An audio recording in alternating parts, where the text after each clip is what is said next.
Well, good morning, everybody. It's 10 o'clock. We're gonna let people have a chance to continue to register for just a minute or two before we get started. I'm really happy you all are here today.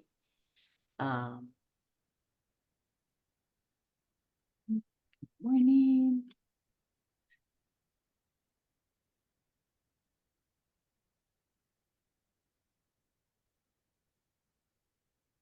So as we're waiting for people to continue to log on, I wanted to go ahead and ask a question. And if you'd go ahead and put your answer in the chat box, that would be great. We'd love to know what kind of plants, what do you think about when you think of a beautiful bedding plant, a bedding garden? Go ahead and put, some of the things that you really enjoy in that chat box.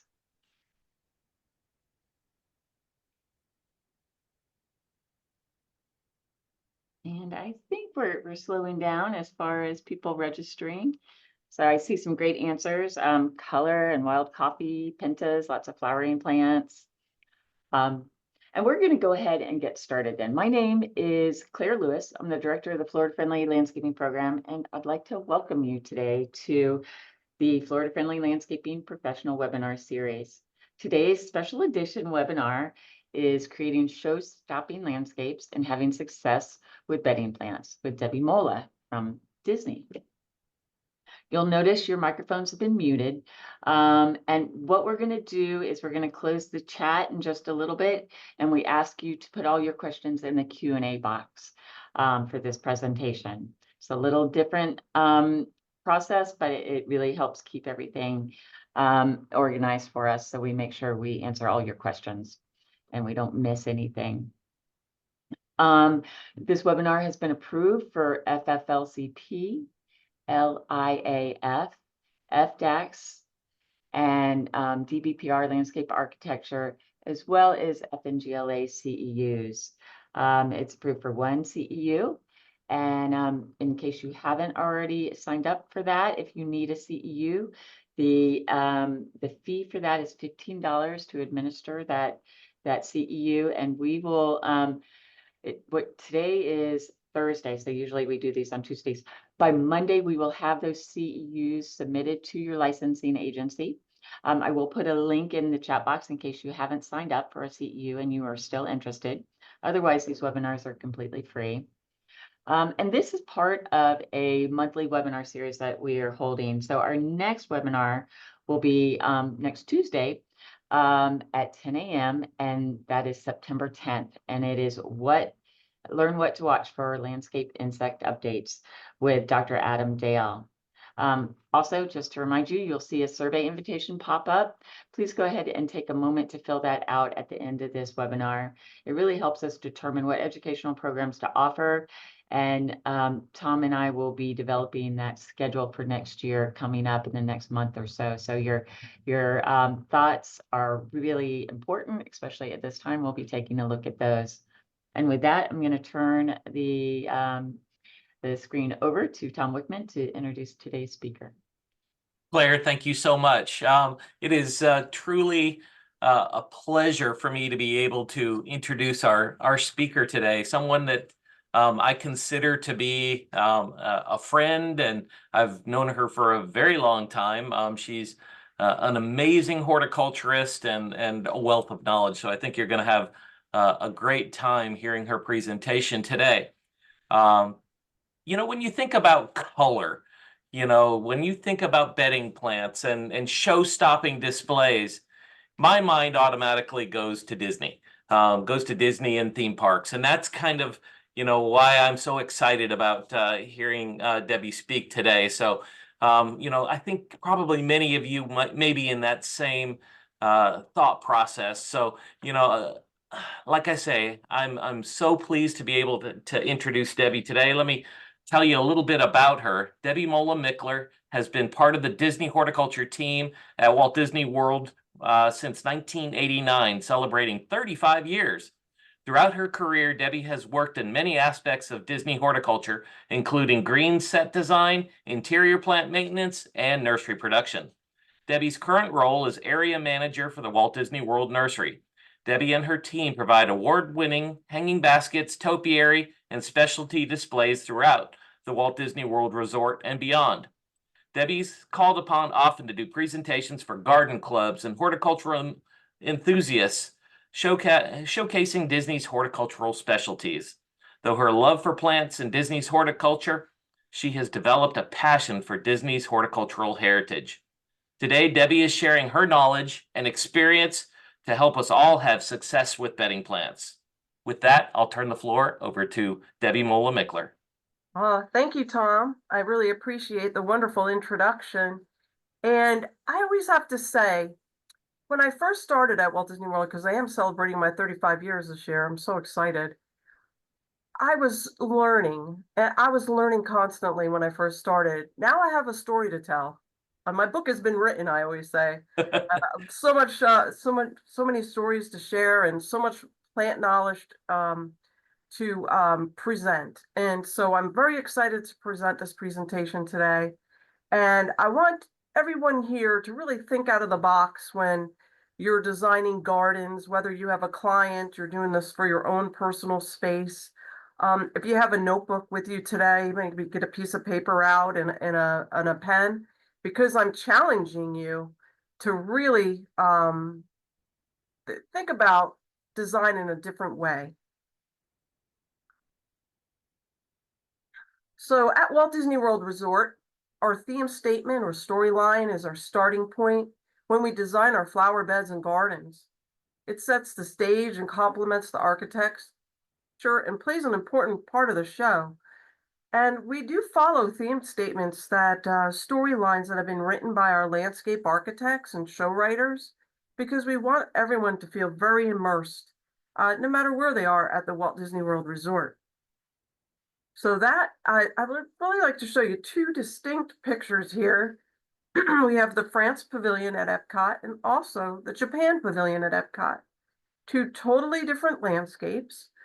France is very formal, very well-defined edges in the bed lines. This is our Potier garden. This is supposed to be the replica of the embroidery on fabrics many years ago. And the trees are somewhat finely manicured, but we're really trying to represent springtime in France. Then we go over to the Japan Pavilion, where there's a lot of green. Things are trained and pruned meticulously to actually look older than they really are. And then we also have the Zen garden, which is raked every day. You wouldn't see broad expanses of bedding plants in Japan, but you would see more color in France. So what role does color play at Walt Disney World? So you see a lot of buildings, a lot of different structures, themed differently, you know. So here we have the castle at Magic Kingdom. And I always say like color could sometimes draw our eye to things. So here are beautiful hanging baskets. Different seasons will have different baskets and different colors of flowers. But if I'm walking down Main Street, USA, my eye is drawn to the castle by those baskets. I see them a lot on the news. Like if they have a newscast for Magic Kingdom, I get so excited when I see the baskets on the newscast. And I think about this too, like what is a good design and a bad design? Some people may consider a bathtub a bad design. In the right setting, maybe so, it's a good design, but really it's the client's perspective and your perspective on what that could be. So I really didn't try to search for any bad landscaping pictures online because I felt like that might be somebody's beautiful design. But really, we want to think about that when we're designing a garden. And a lot of times we may put too many items in our garden that will get away. And I want you to think about what your original theme or storyline could be. I was away this past week. I was up in Nova Scotia and I saw some incredible containers. Some of them I've added to my PowerPoint. And I thought this was really a good representation of a good design. The colors are complementary to each other. It stands out. The container makes it really stand out in front of this building. This was at a cemetery, and it was a memorial for people of the Titanic. And I thought in this cemetery, there was a beautiful container set up, very, very beautiful color, and it drew your eye to that display. But it's not overpowering, and it's not obtrusive.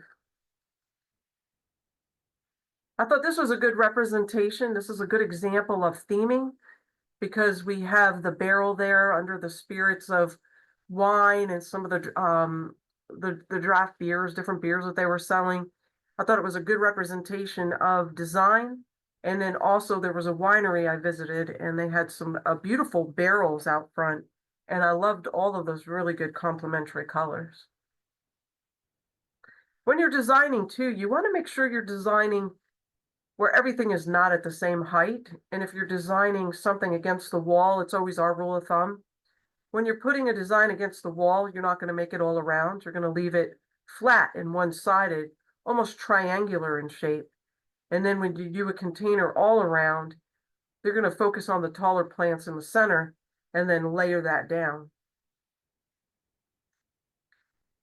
If there was somewhat of a design that kind of bothered my eyes a little bit, it would be, I love all of this color, but maybe the colors aren't matching. There's no harmoniousness going on with the colors, but it sure drew my eye to say, oh, what's in that area because of all the bright colors.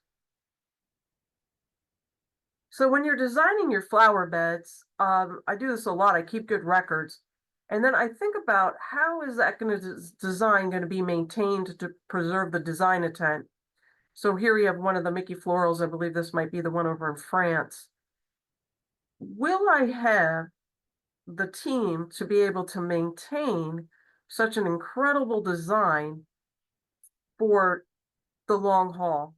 So if it's a seasonal display, maybe for a short period of time, I could do this and then move on to something else. And I'll show you that with one of our big displays later in my presentation. But I think about how am I going to preserve that design intent? Do I have the right people in that positions to be able to trim this Mickey floral and add these colors all the time? And I keep good records. Each year, depending on what plants we put in, I'm always keeping records of what we've used the previous year. So let's put some ideas down on paper. So if you have a piece of paper in front of you, you could look around objects that may be just around you in your office or wherever you're calling from, or maybe some things you've seen around that you would like to design around. So it could be something really simple. It could be, oh, it's almost fall. It could be pumpkins, scarecrows. It could be something like, let's say, McDonald's, a Starbucks. How about a hotel in Hawaii or Colorado? So maybe just jot down what you would like to design around and see if we can get somewhere at the end of this next few slides. So when I'm thinking about the theme statements and designs around Walt Disney World, when I go out, I am not a trained landscape architect, but I have a keen eye for detail, and I'm always observing all the things around me with the plants. So this is the Grand Floridian Resort. It's a Victorian styling. It's a replica of an early grand beach home, finely manicured. It's always got crisp lines, large lawns. The roses are a feature there.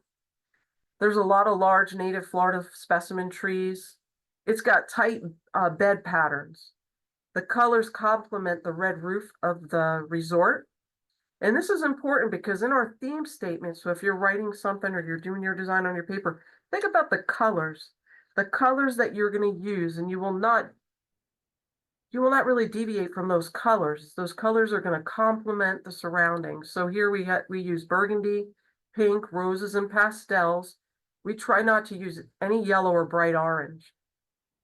And then I look at the sidewalks. They change at each resort and park. I look at the stonework right here on the bottom right-hand corner of the picture. I see a coquina rock. I look at fences, lamps, and seatings. And since my role, I also cover all the interior plants.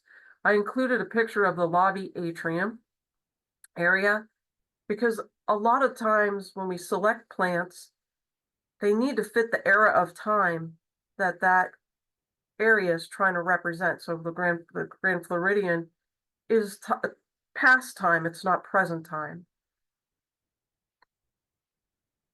Next, I have a picture. I went over to the Polynesian. Once again, I do the interiors there, so the atrium was a good reference. But here, the landscape is really open and airy. It has a lot of tropical plants. It's not manicured, so you're not going to put in those specific bed lines. And that's something that we have to teach our gardeners, because a lot of times they like to, do a lot of linear or triangular bed patterns, but here everything's scattered. We want to have palms. We have a lot of tropical trees. There's no hanging baskets and no bedding plants. So the color is going to come from our orchids and bromeliads and colorful foliage. And we use very few soft colors. I looked at once again, the buildings, the artwork, the props, the furniture, even down to the tiki torches. And here the sidewalk was poured concrete, and then parts of it had this little pebble work. So that was part of, whenever I'm picking out plants, and I'm always looking at those colors too. We got some volcanic rock, crushed rock we even use. So when you're designing anything, so it could be, if you have your own business and you meet with your client, it could be like a small pocket garden. I love doing small pocket gardens. They're easy to do. You don't really necessarily need a landscape architect to do the design part of it, maybe put the irrigation. But you can play off things like raised vegetable gardens, butterfly gardens. I thought tropical gardens and container gardens are really good examples where you can do these little pocket areas and showcase some amazing things. Even here, I put a picture of Mickey and Minnie. We put these out here for our fall event, and we put them in some Western wear. So Mickey and Minnie move around, and we change their clothes sometimes. So the next thing I'm going to do is show you 4 examples from beginning to end how we would design a garden. And these are specialty gardens during our Epcot Flower and Garden Festival. Not everybody gets to see the behind the scenes of how that idea comes to life. So the first one we're going to do is Groot's Garden. And Groot is part of Marvel. First time we designed a topiary for Marvel. We try to design and build several new topiaries each festival, and this was featured for 2024. So when we design the topiaries and bring in our partners, we're really relying on our Imagineers, the animation studios, and that could be somebody that's actually come up with the Groot's original design, and we watch the movies clip by clip, and then we pick out a pose for that topiary, and usually it's pretty generic, so we can move that topiary throughout other areas of Walt Disney World if needed. So this was some early concepts. Groot is actually pretty tall, and we got to watch the movies, and they had these outtakes, these short outtakes. You can watch them online. YouTube, I found them. And this is called Groot Takes a Bath. And when I saw this short, I said, this is everything that horticulture is all about. You've got plant material. Groot is a bark-like tree. But what he does in this clip will set the stage for the whole display. So this is going to be about a 3 or 4 minute video. And I apologize if a commercial plays in the beginning because it is from YouTube. So here we go. Okay, so during the video, you saw a lot of different horticultural elements. So from that, we got a lot of ideas. And I felt like this was a really good representation of what we could do for flower and garden. So after we picked the scene, we then come up with early renderings of what we think the topiary is going to look like. So this is our Imagineers designs. And I had to let them know that maybe this was not 100% doable. I felt like it could be a little challenging trying to grow raccoons on the end of his branches. So I wanted to share one of our artists' early renderings. Then we go to a potential site walk. So I always go out to the scene where we could decide where this garden is going to be built. It was a small pocket garden. And because we even got down to, because the Groot at the ride, at the Marvel Guardians ride, is showcased at a larger size, this little garden had to be off to the side, so they were never seen together. So there's a lot of things you have to think about when you're going to put these gardens in. This is the second renderings, and I thought, wow, we're pretty close. I think we could possibly do something like this. And then I went to the Florida Nurserymen and Growers landscape show, and you could see I dated this picture. I took it 8/23 of 2003. And I had, when I go to the landscape show, I always keep good records of things that I could think could work for possible jobs.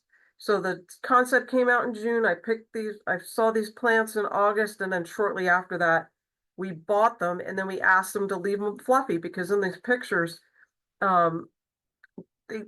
they wanted to not look so manicured. This is our final renderings. Now we moved, the Imagineers came back, and the animators, they decided that they wanted to do the cassette tape, which is a big part of the main movie. Music is played, and they wanted to do sound and movement. So it's the first time having sound within the topiary and then movement of the cassette tape. So here's some early renderings of that, and then we actually did live plant material around it. And I just wanted to show you a picture. The California studio came, the animators came. We actually print that topiary out on a large scale of what it's going to look like once the frame is built.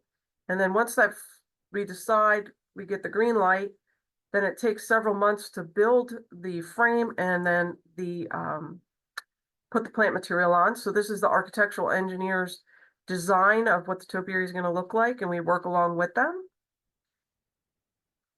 And then this is part of the frame after we built it, in the little circle in the center of the top ball is the speaker. So all the wiring has to be waterproofed within that. We use a lot of 3D prints now to get that bark look of the tree. There's the top of Groot before it was put on. So then the architect comes in, the landscape architect. So this is where you're on your piece of paper right now. You're designing your idea for your garden. The next thing you're going to do is pick plants. So your plant material, the architect is the one that measures the space. We decide on the plant material. They do the counts. How far the spacing is very important. So when you're doing these designs, even if it's a pocket garden, you could go through and see your spacing. So this way you know how many plants to order. And by the time the garden goes in, it looks sometimes not completely like the design, but the design is a good guideline always to start the design. So with this, of all the elements, we even did these Mimpo bugs up here on the right-hand corner, and they glowed at night. And you could see all the elements that we talked about here during the construction of the topiary. So now that topiary is back here at the Walt Disney World Nursery. It'll go back out for our next festival, and you may see it in a different location.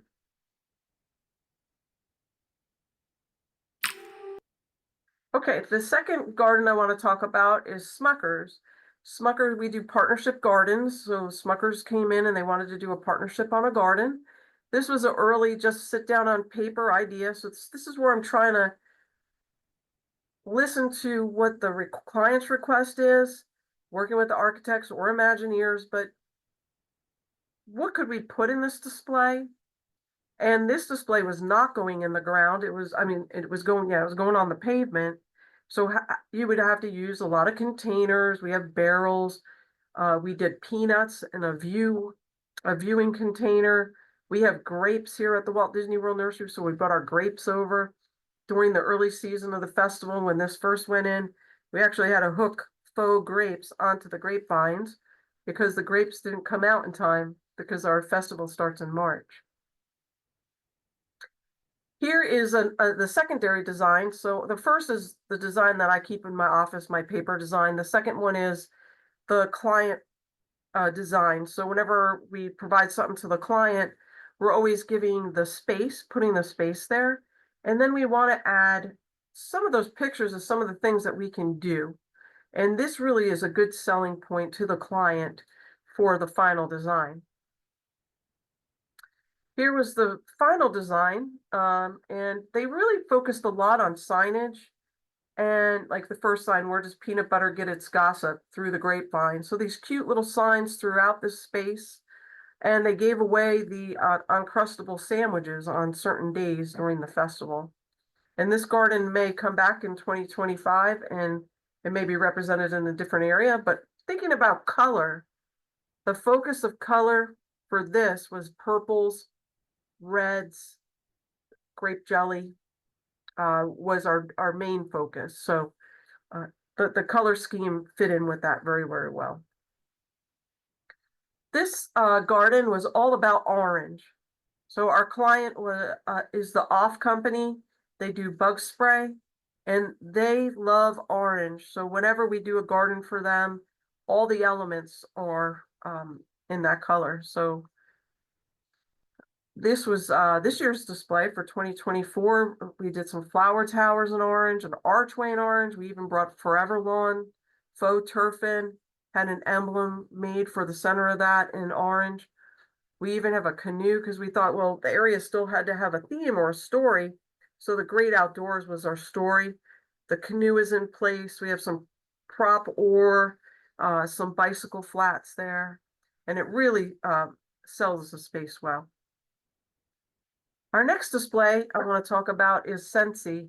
Scentsy is a candle scent company. This is they're going to be their 4th year as a partnership.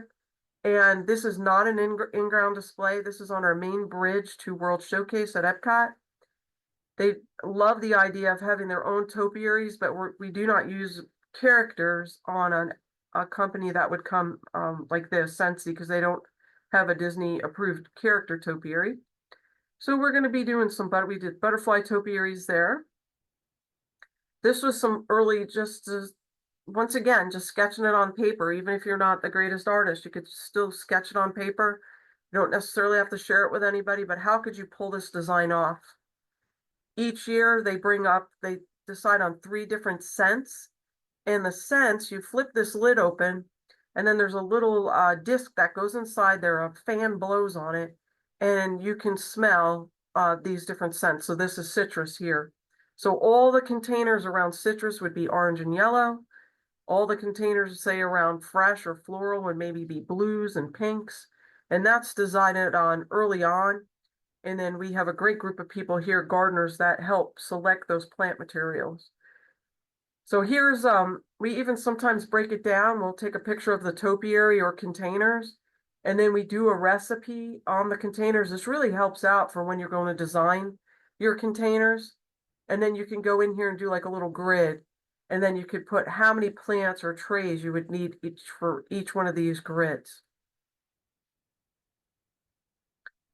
Here's a display when it's finished. They have a main marquee sign, which we do this in all sorts of different colors. But the 3 distinct topiaries in the back, those would each be represented with the particular topiary. Then you have to think about seasonality when you're doing a lot of these displays, because if your display is out there 3, like our festival, sometimes it ends maybe in May or July.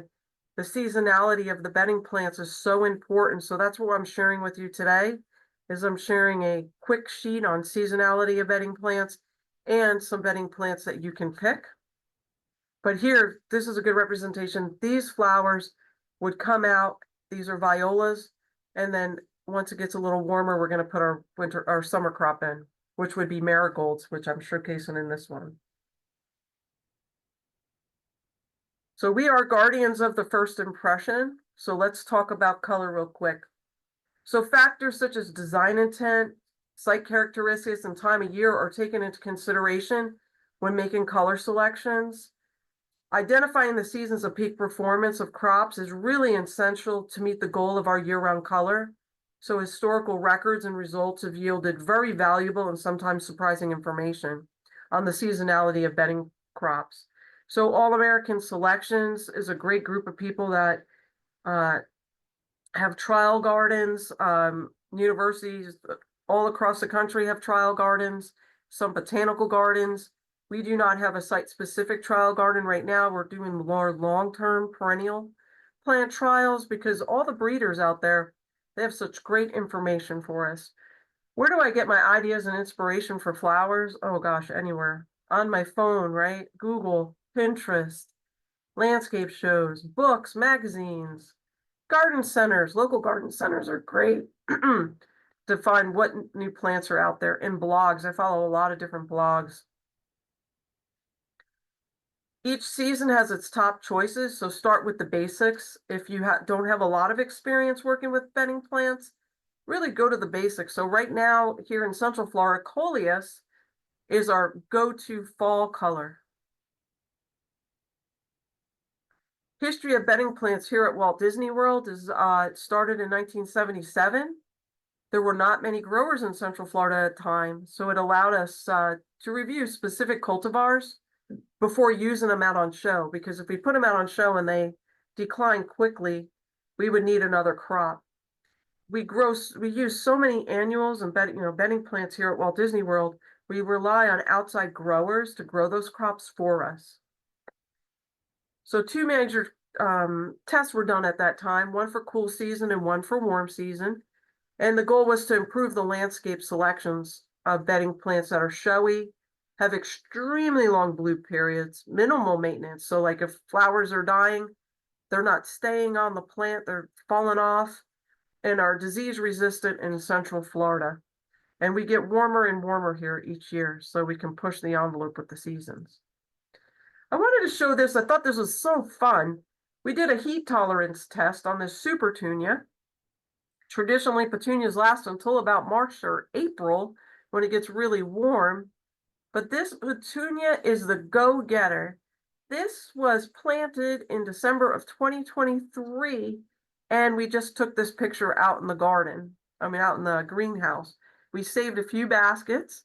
I believe it's the go-to plant, super petunia, the plant of all gardens around the world in the right temperatures. When I was in Nova Scotia, I couldn't believe all the petunias and how big they get up there because of the climate. There's a little different. At Walt Disney World, we trim ours back because of signage and stuff, but I could not believe all the petunias that I saw. Oh, and oh yeah, this slide means like know your season. So like this is the violas declining. So once it gets hot, know your season, know that you're gonna have to make those change outs. And make sure you put that on your perspective with your client, your proposal. Hey, if you want bedding plants, there's going to have to be a change out. We do test some hanging basket plants. Some of these may be on the market, some may not, but this is a beautiful sweet potato we tried this year. After Midnight Bewitched. There's so many great sweet potatoes out there now. So know your seasons. That's a lot that I have on the sheet for you. You got your fall season. You got your winter season. You got your spring season. And you got your summer season, which we're coming to the end. We've got caladiums out there, canna, we got vinca, marigolds, and a lot of coleus. So they are for our, September, October, up to November. We have vinca baskets that do better the later it is. So we struggle a little bit maybe to grow them in the beginning, but once the conditions are right, vinca really takes off.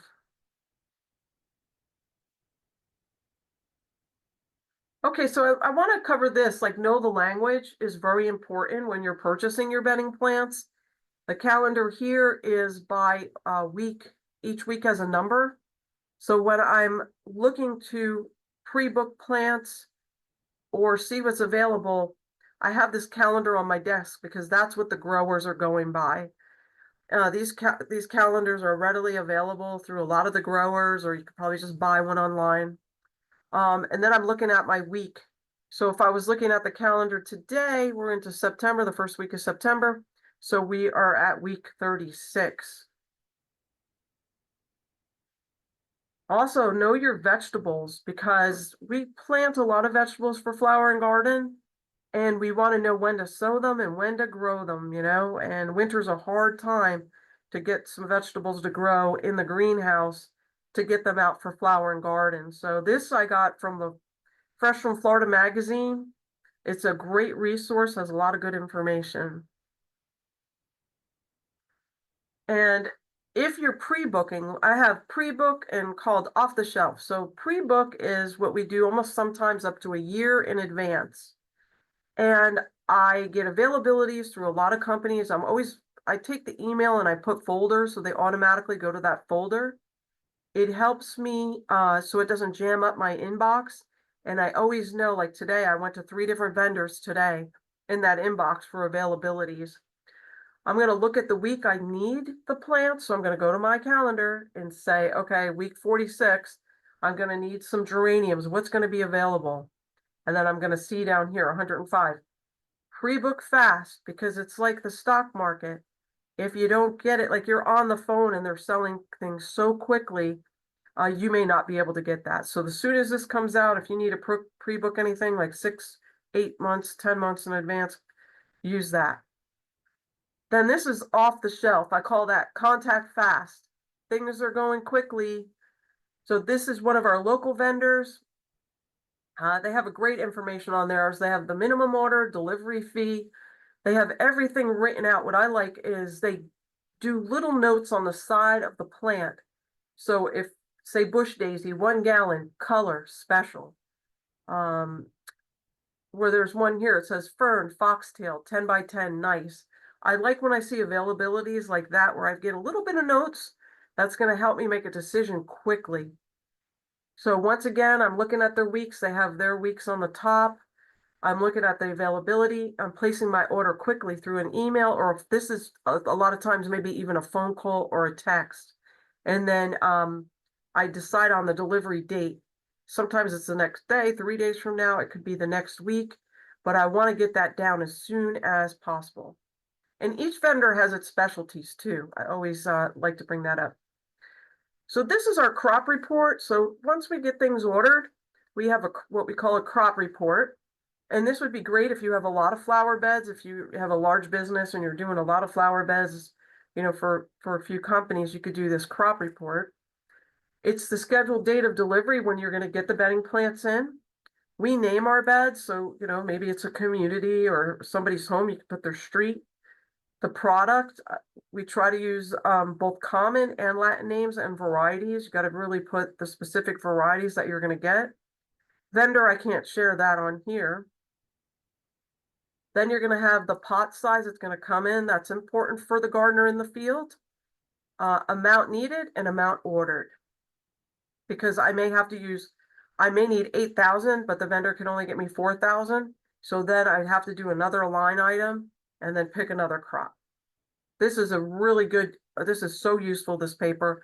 We print it out, we give it to the gardeners, management in the field, and they can reference back on what's coming in. And it changes all the time. We're always doing changes. So, make sure that you know the knowledge of the plant, the lingo. Is it upright? Is it a ground cover? How many hours of sunlight is critical for the plant's health? And what's my color choices, max height and width? So planting tips, you never want to cover directional signs. You want to amend soil. You want to till after crop rotations if you can. I know a lot of times you're putting one in and bringing one out, but it's really important for the success of the next crop. Evolution of color in our gardens. This is cool. This is some old pictures of when really there wasn't a lot of annuals in Central Florida. Minimal choices. And think about this too. If you're going to be doing a big design, make sure that like I said in the earlier slides, make sure that the labor is there and the skill of the labor is there. So you're going to have to teach this skill set to be able to design and maintain these intricate gardens. There's our Mickey Floral, our first Mickey Floral over at Disneyland. And then all the Mickey Florals, they're all over the world, and we're like in a competition with each other. Right now we have our Halloween one out there for the fall display, and we've got a mask. So the evolution of color in our gardens, like no color theory. This is so important, mixing and matching. I love, this is a great representation of colors that really blend well together. There's two things that I use. I have a color wheel, but then I also use PPG Paint Company has a great deck you could put in your work truck, and you could go through and match with the clients, maybe furniture or outdoor area, fencing, walls, and then you can match your plant material with that. But having a color wheel and knowing about color theory really will help you.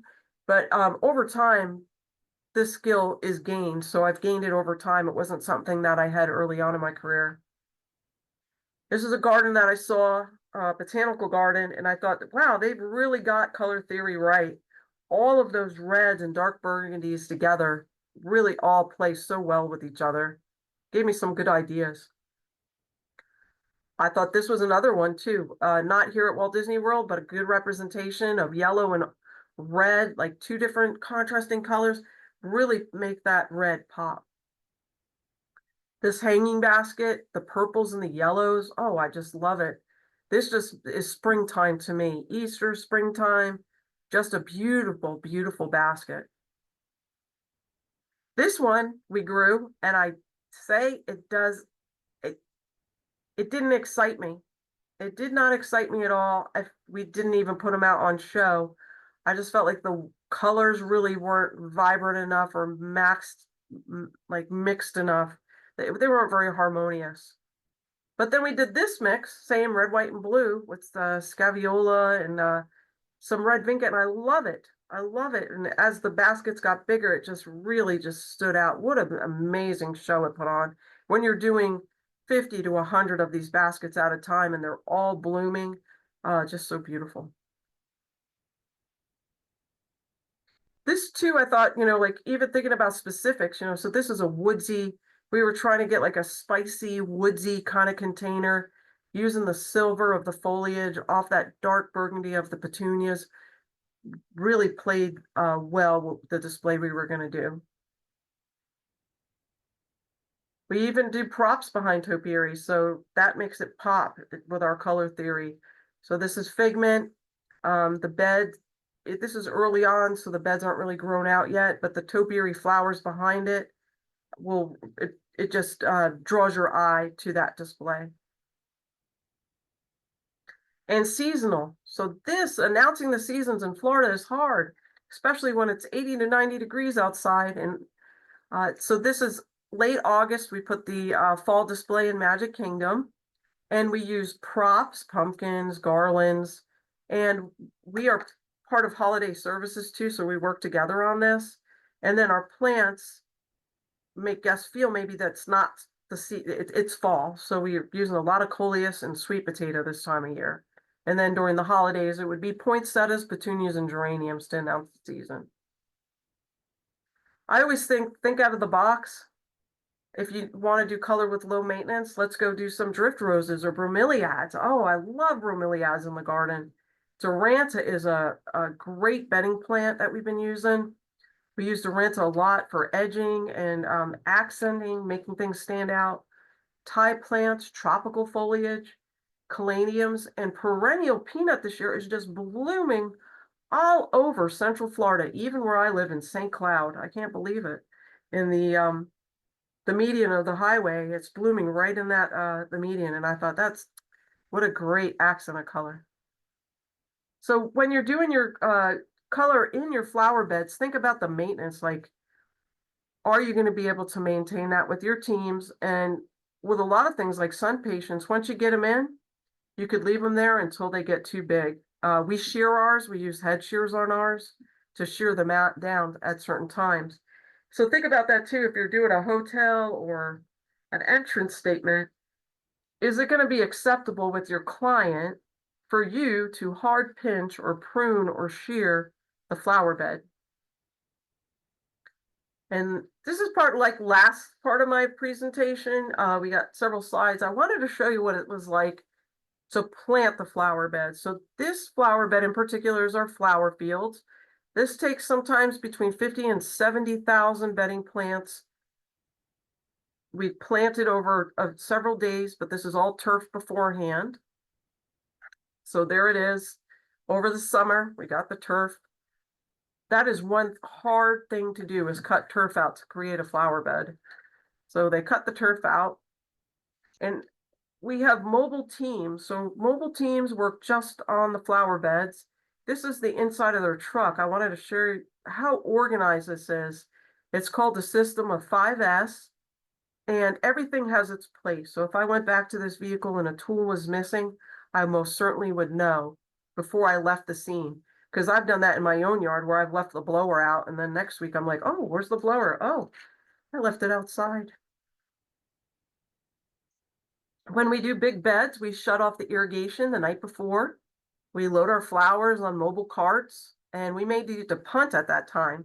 So we got our list in hand, but some of those flowers may not have come in, or so we'll have to do a substitution. We want to water those plants too at that time, because if we get to the site and something happens with the irrigation, at least the plants were watered. The morning of, we're going to prep the bed by pulling all the old plants and debris. So we do this with dump trucks and Toros. And then we till the bed if time permits. So we bring lights out, so we have mobile lights that we put out. And we incorporate slow release fertilizer. And always make sure your bed is level. Take the time to do that when you're going to plant. You want to lay down the design if required. So if you're going to do a Mickey head or a geometric shape, it's great to use paint your design. A lot of people can do that by hand. If you can't do it by hand, you can use frost cloth or weed cloth. You could do a design on the computer or hand draw it and then measure it out. This is frost cloth that we use in the winter. We cut the design out and then we lay it out. The only thing is, if you're going to do a floral display, make sure it's on a slanted and viewable area. So if you do it on the flat turf, no one's ever going to see it. Maybe on the second floor if they look out outside the building. Or you could do it on a raised walkway. So if there's a lot of people on a raised walkway, they could look down and see these Mickey heads or whatever display we want to do. On the largest display of the flower fields, we use our survey team. Our survey team provides us points along the way of the big bed that we're going to design. And then we still do our cutouts with the frost cloth and we lay that down. But at least the survey marks will give us the measurements from what the landscape architect's plans are. So here we are late at night or early in the day, like right before we leave, we load up all these carts of beautiful flowers. And then each one is marked to the area that it's going to go. And then we use our PTVs, off-road vehicles, to get them into the park. So we are like a big train of beautiful flowers coming in. So when you're doing your beds, this is some good points of rule of thumb, is to drill holes with an auger, trowel 4 to 6 inches deep. You want to alternate your spacing. And you only want to do like 3 rows because you want to make it reachable for the next person. So one person's drilling the holes, one person's planting the holes, one person's covering up the holes, and then you got people at the carts on the left. They are depotting all those plants. So if they're not grown in an LE pot or a little fabric pot, they're depotting all the plants, bringing the trays to the gardeners to those pre-drilled holes and then covering up with soil. And I always lay a mat down or a towel or something, because once I leave that flower bed, my shoes are going to be really muddy and I'm going to be cleaning them off. And then I also contact our wash down crew, or I have a hose available because I want to make sure that the sidewalk and everything is clear for the guests when they arrive. These are some of the tools we use. We use a gas powered auger. We use one that you can change the cutting blade out. I love this red handle Fisker trowel. I've had one for many years. But our biggest challenge when we do mixed beds is doing 15 to 20 different varieties at the same time. and plants with various pot sizes, like so a 4 and a 6, or a 10-inch or a 1-gallon plant. So those are a little bit more challenging. So we have a no noise policy around our resorts. So we've now used drills and drill bits, the little augers that we can plant the annuals while the guests are sleeping. And then this is good. Think about this: crops that will need for premier weeks, such as Easter and Mother's Day. If you're going to clean them and pinch them back, make sure you're doing it a couple weeks before, so the plants have time to rejuvenate. Our floating gardens are one of our signature things that connect all that color together. It's like synergy when you go out there. We've been doing floating gardens for over 25 years at our Flower and Garden Festival. We do them in roto-molded plastic now, but we still do have some in styrofoam that were made a long time ago. I do have some directions for this if you guys are interested in trying to build some. They're like a self-watering wick system. So you use capillary mat, you put that in, and you put a little tail, and then it sucks the water up into that garden and it waters it. And so you don't have to go out there in a boat. So we use sun patients, and they will last from March till May. And then, by the time we get them out, they'll be really big. Sometimes we switch them out. And lastly, our flower towers takes our color to new heights. So we have over 50 flower towers we put out for our Flower and Garden Festival, but we also use them different times of the year for different events. So if somebody called me today and said, oh, we're going to have a wedding at the Grand Floridian, we would like some really high colorful flowers, so we could plant these out and get them ready and get them out there just in a couple weeks. Make sure when you're building these flower towers, keep it simple for more impact.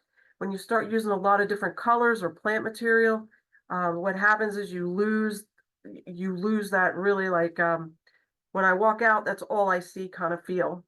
And then we do ice crystal poinsettia towers, regular poinsettia towers. You also have to consider too, like with the geranium tower in the middle, the amount of maintenance. You would have to have somebody deadhead that, but the sun patients and the poinsettias, you would not. So here's a beautiful geranium tower, but I have to say we had to deadhead the whole thing, and then it cycled out and it bloomed again, say in about 3 weeks. So we had to take it off stage, but we brought it right back. And we tried succulents this past year.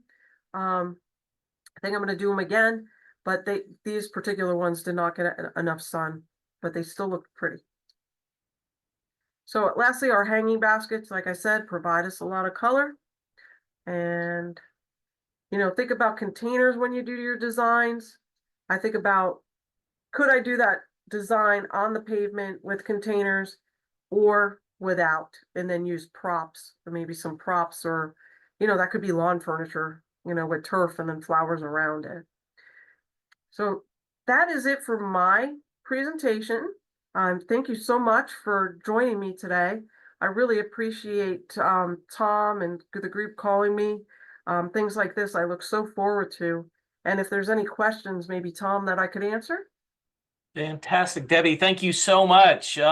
We saw so much behind the scenes, and that's always fun to get to see, how the magic is done, by the best, by the folks at Disney.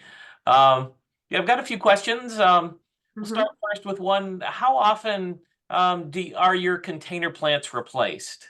That's a And great for that question. matter, maybe, your bedding plants too. And, do you have general guidelines or? Yeah, for bedding plants, they're changed out 4 to 6 times a year. And the 6 is only if it's in a specialty area, like somewhere we're going to put poinsettias. So that's where you would get the 6, but generally 4 times a year. And that we stick to that. So like when that next crop comes in, we're taking the other crop out. So some people may say, oh, but that crop looks so beautiful. But the next crop needs to go in because it needs to get established before that next season. Okay. And for containers? Containers, I would say it's a little bit easier with containers because you can design on the moment and not have to pre-book so much, where you could call a vendor and get what you need if the containers stay there all the time. But these containers in the picture are for the Flower and Garden Festival. So they would technically only stay out there from March to May, and then that display would come out. But the containers around the park, we just change them as needed. Okay. Have you ever thought of using QR codes or anything to identify flower varieties, or is that done at any time of the year or in any of the parks? Well, we do put out labels for the Flower and Garden Festival on key plants. We do have a gardening hotline and an email. So we encourage guests that come to the Flower and Garden Festival or any of our parks, and Tom, I can provide you with that if you needed it, that we could answer any horticulture question. But those, if we want to put extra labels out, we have to go with to get approval through our Imagineering department. Okay, great. You know, for especially in your topiaries and hanging baskets and things, how do you keep plants watered, keep them from, you know, wilting? You know, what kinds of strategies and maintenance techniques do you use? Oh, great. That's a great question. So our topiaries all have internal irrigation systems. So we have two types of topiaries. We have woody topiaries, which are traditional single shrub grown in a frame. We have few of those, but then our sphagnum topiaries they have a heavy stainless steel frame. It's stuffed with sphagnum moss, long fibered sphagnum moss, and an internal irrigation system is put in there. That's how they're watered. Our hanging baskets have irrigation or they're hand watered by our gardeners. And Awesome. that's daily for the hanging baskets. And sometimes is that more than once a day? No, just once a day. So the gardeners, our start time, like today, my start time, I start at 3 a.m. with my team. So we go out there and that's one of the first things that they do. They check topiaries and water the hanging baskets and do any maintenance on the hanging baskets. Okay. What, you know, when you're ordering plant material, what additional percentage do you normally buy so that you, in case you have to replace some or you have a partial crop failure? Oh, that's a good question. We always do that. So we buffer the numbers a little bit. So we'll always have, maybe 10 or 15 trays back. We have a holding area in each one of their parks. And even here at the Walt Disney World Nursery where I work, we have extra plants. And then we all call each other. It's kind of fun. You call each other and then your peers may call you and say, hey, do you have any extra coleus of this variety? I actually got a call this morning for some lantana. They keep an amount backstage. But if we do have like a larger crop failure, we'll be monitoring the crops and we may forecast that or see it coming and be calling that vendor, the one that said call right away. We'll be calling them to see what they have. And, the gardeners, I know you said for major garden spaces that you're redoing, you do that a lot during the night. Mm-hmm. What about the maintenance of the gardens? Is that done? What time of day is that normally done? At the parks, Yes. it's 3 o'clock in the morning, so midnight to 3 o'clock we start. And then for our resorts, because the guests are sleeping, we have to go and start a little bit later. So we may start at 5 o'clock and then we could run equipment later in the morning once the guests get up. Okay. Another good question. People are providing such great questions today. Okay. Do you have a schedule of holding material once you receive it from the nurseries? Or can it go directly into the gardens, say, the next day?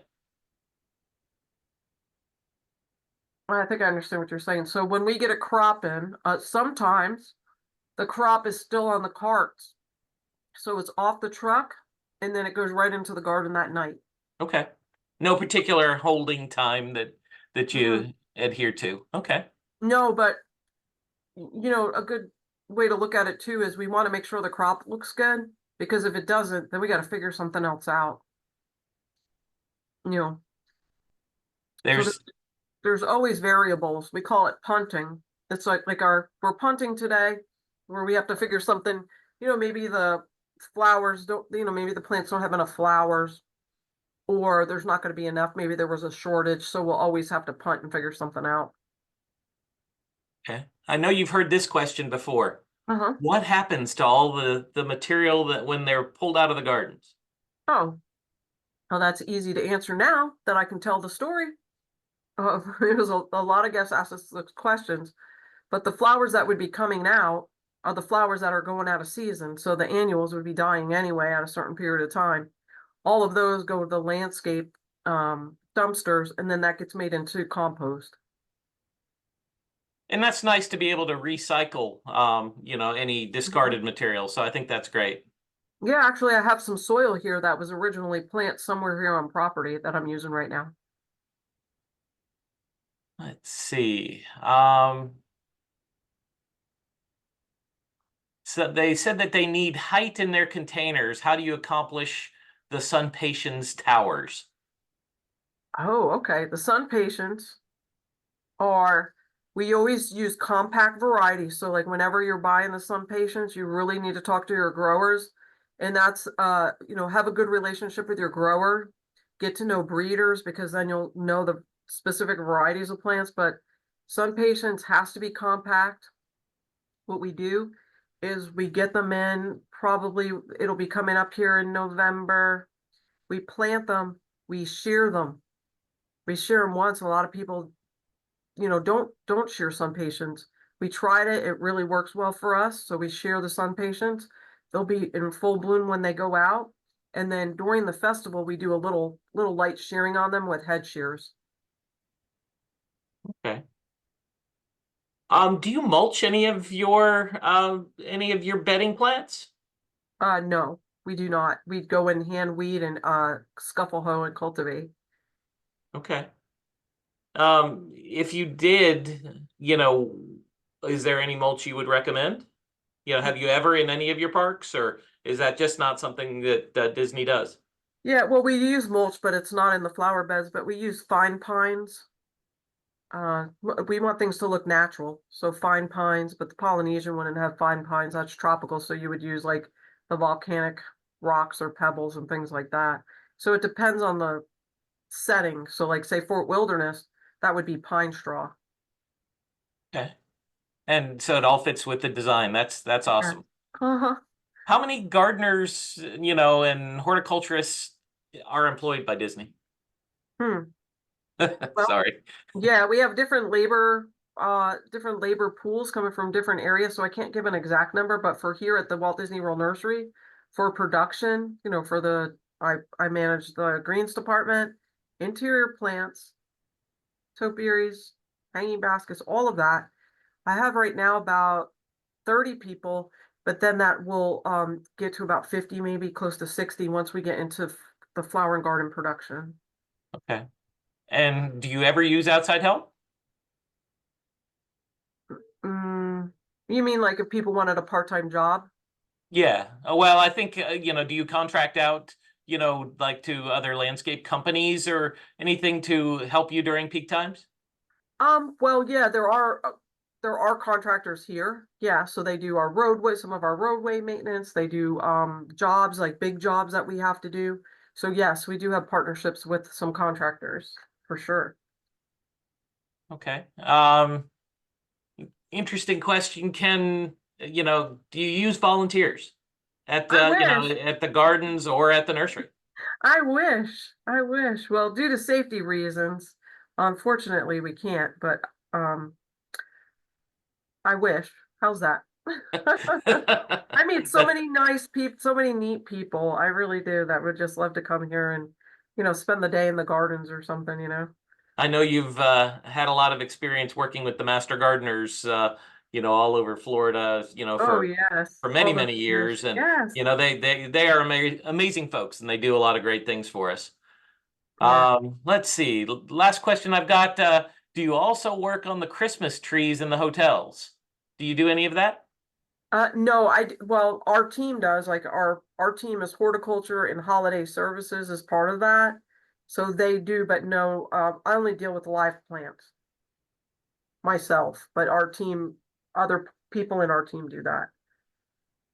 And that, Fantastic. Debbie, thank you yeah. so much for Thank providing you. this wonderful look behind the curtain of, of Disney, getting to see how things are done. And, it's, as I say, to me, you're always an inspiration. And, when I want to go, when I think of color and I want to be inspired by bedding plants, I go to Disney and see how you guys are doing it. So thank you so much for that. I want to remind everybody that our next regularly scheduled professional webinar is next Wednesday, September 10th at 10 a.m. Eastern Time. That's with Dr. Adam Dale. He'll be providing a landscape insect update. And then join us next month on October 8th, again at 10 a.m. Eastern Time, to hear Dr. Sarah Strauss discuss the important topic of soil health. Please make sure to complete the evaluation, and I hope everybody has a great week. Debbie, thank you once again, Thank you. and have a great gardening day. Yeah, get out there and start designing.